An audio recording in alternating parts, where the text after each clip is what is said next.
ചിലരുണ്ട്, അവർക്ക് ചിലരെ ഒട്ടും ഇഷ്ടമുണ്ടാവില്ല.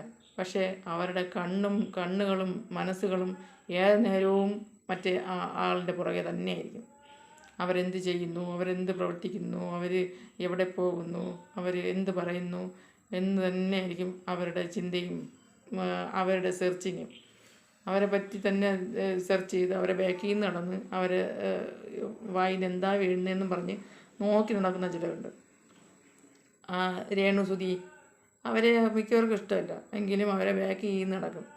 നിങ്ങൾക്ക് ഒരാളെ ഇഷ്ടമല്ലെങ്കിൽ അവരുടെ പുറകെ പോവുകയും അവരെന്ത് പറയുന്നു, അവർ എന്ത് ചെയ്യുന്നു എന്നൊക്കെ നോക്കേണ്ട കാര്യം എന്താ? ഓരോരുത്തർക്കും ഓരോ ജീവിത രീതി, ഓരോ ഇഷ്ടങ്ങൾ. അവരെ ഇഷ്ടത്തിനനുസരിച്ച് ജീവിക്കട്ടെ. നിങ്ങൾക്ക് ഇഷ്ടമില്ലാത്തവരെ നിങ്ങൾ മൈൻഡ് ചെയ്യേണ്ട കാര്യമില്ല. പുറകെ നടന്ന് അവരെ വായിരിക്കണ കേൾക്കുകയും വേണം. പിന്നെ പാരവെപ്പൊക്കെ എന്നും നിലനിൽക്കുമോ? ഇല്ല.